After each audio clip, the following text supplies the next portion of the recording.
If you are a man who seeks love, you must first understand that you do not hunt for it, you do not trap it, you do not conquer it, you must become a beacon for it.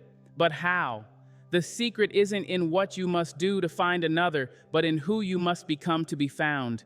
I promise you, the truth I will share at the very end of our time together will change how you see not just women, but your very own soul. Don't you dare miss it. Cultivating yourself. You must understand, my dear, that you do not simply go out and find a good woman. That is a fool's errand. It is the thinking of a boy who wants to catch butterflies in a net, only to see the color fade from their wings once they are caught and pinned in a box. No, a good woman, as you say, a phenomenal woman, is not a creature to be captured. She is a force to be met, and you cannot meet a force of nature if you yourself are a hollow reed, easily bent and broken by the first wind of trouble or insecurity. The work, you see, the real and sacred work, begins long before you ever speak her name. It begins with you. It begins in the quiet, untended garden of your own spirit. Think of yourself as a plot of land. For years, perhaps, you have let it lie fallow. Or worse, you have allowed the weeds of bitterness, of disappointment, of someone else's opinion of you to grow wild and untamed. You have let the rocks of past hurts and failures clutter the soil. And now you look at this thorny, unplowed ground, and you ask why the most beautiful flowers do not choose to grow there. You wonder why the birds of paradise do not come to sing in your tangled branches. You cannot ask a rose to bloom in a thistle patch.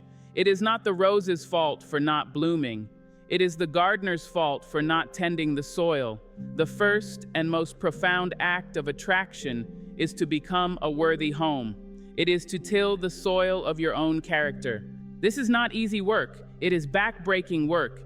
It means taking the sharp spade of honesty and digging deep, turning over the compacted earth of your own excuses. It means pulling up the weeds of prejudice and small-mindedness by the root, even when they tear at your hands. It means gathering the stones of every time you were unkind or dishonest or cowardly and not throwing them into your neighbor's yard, but using them to build a foundation of integrity. You must ask yourself, what do I stand for when no one is watching? What is the truth I would defend even if it cost me everything? The answers to these questions are the living water for your garden. And you must be patient. You do not plant a seed in the morning and demand a mighty oak by evening. Character is not built in a day. It is built in the 1,000 small choices you make. The choice to be kind when you could be cruel. The choice to tell the truth when a lie would be easier.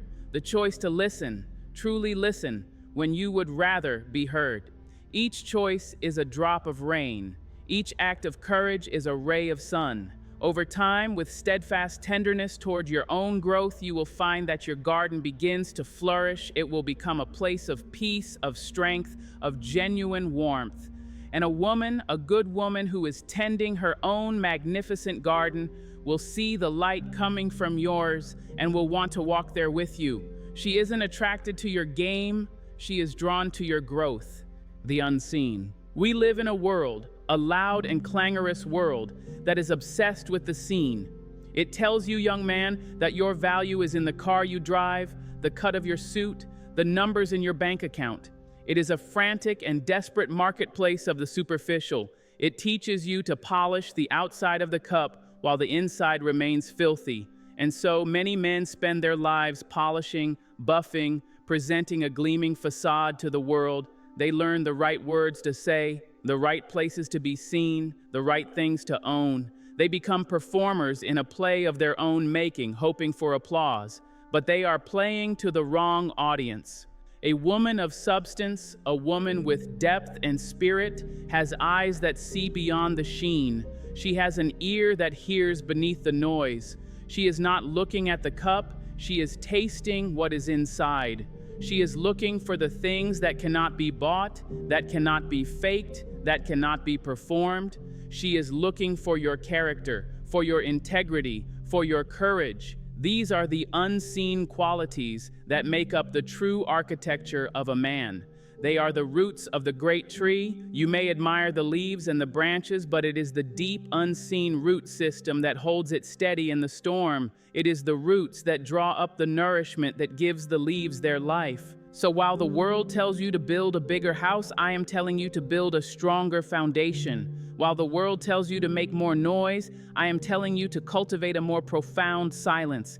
In that silence, you can finally hear yourself. You can get acquainted with your own soul. Who are you when all the distractions are stripped away? Are you kind? Are you gentle? Are you brave?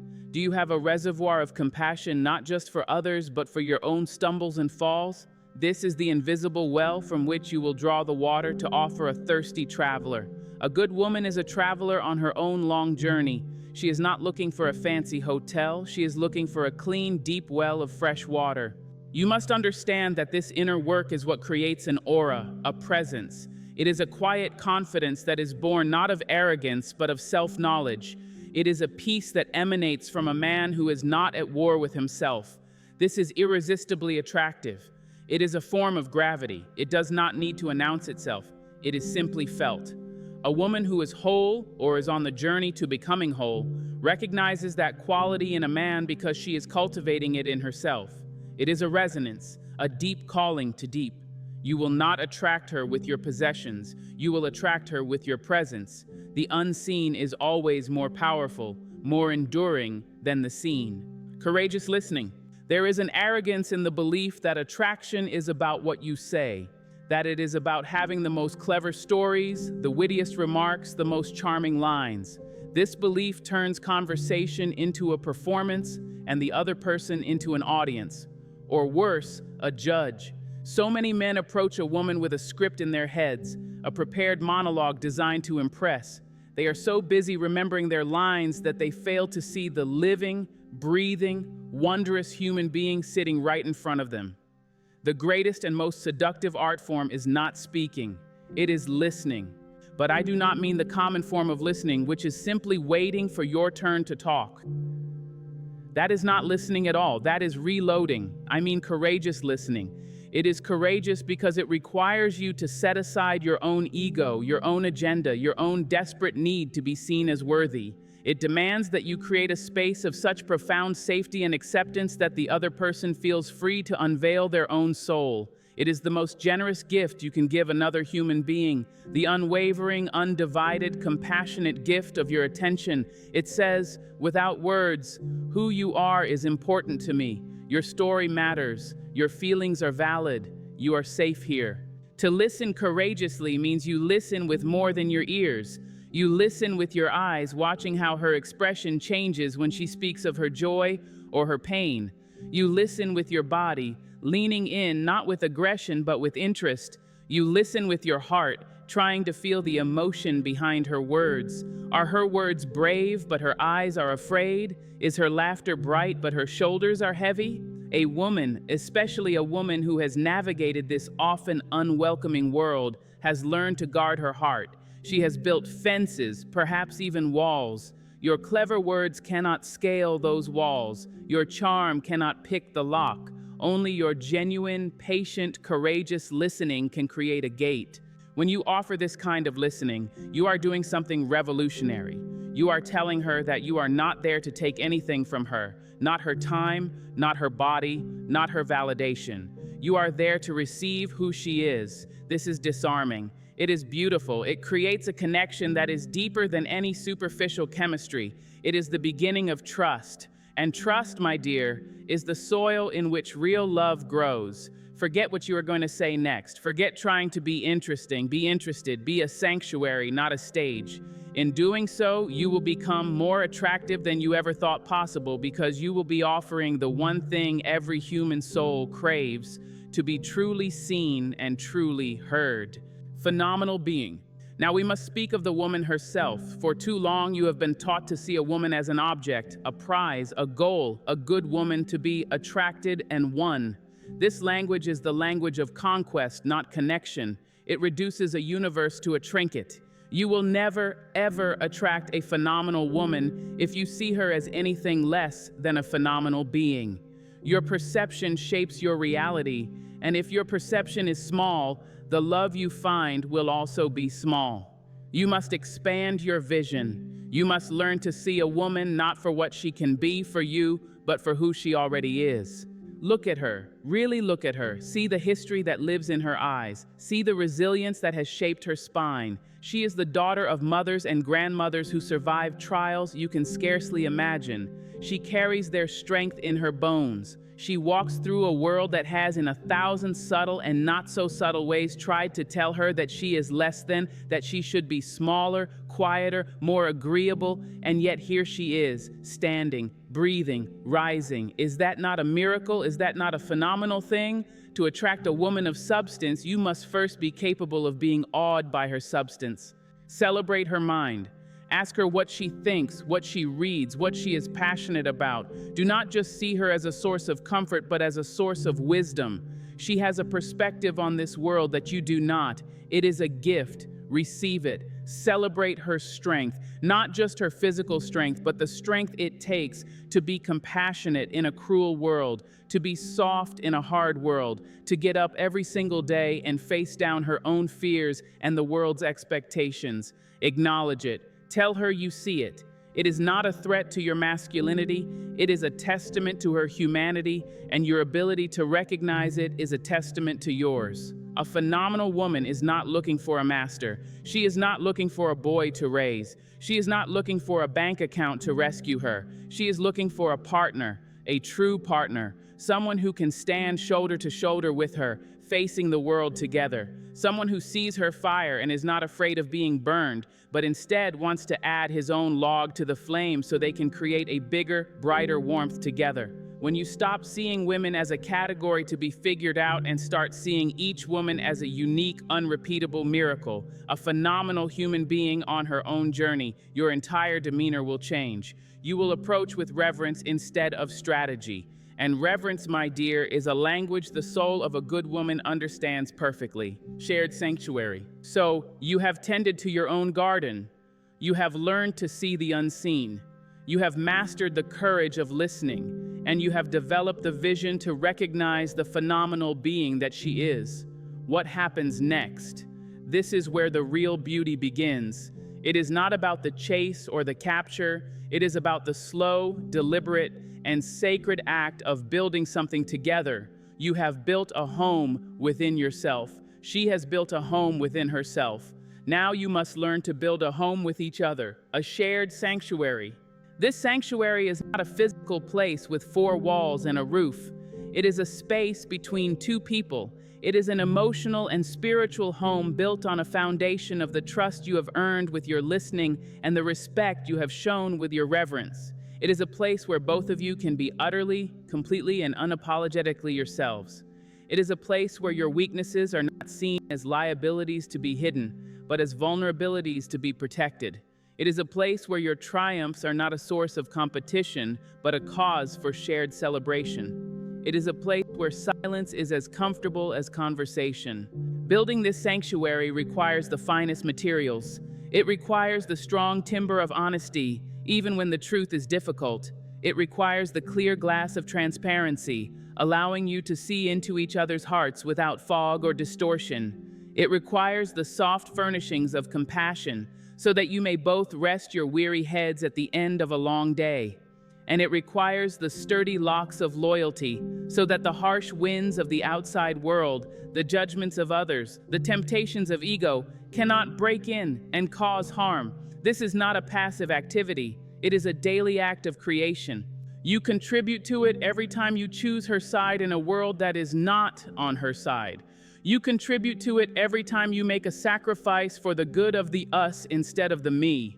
You contribute to it every time you apologize with sincerity and forgive with grace. This is the ultimate form of attraction. It is the gravity of a safe harbor to a ship that has been long at sea. A man who can co-create a sanctuary is a man who offers not just a fleeting excitement, but a lasting peace. And a good woman, a phenomenal woman who knows the storms of life, will find that peace to be the most compelling, most beautiful, most attractive quality of all. Enduring grace.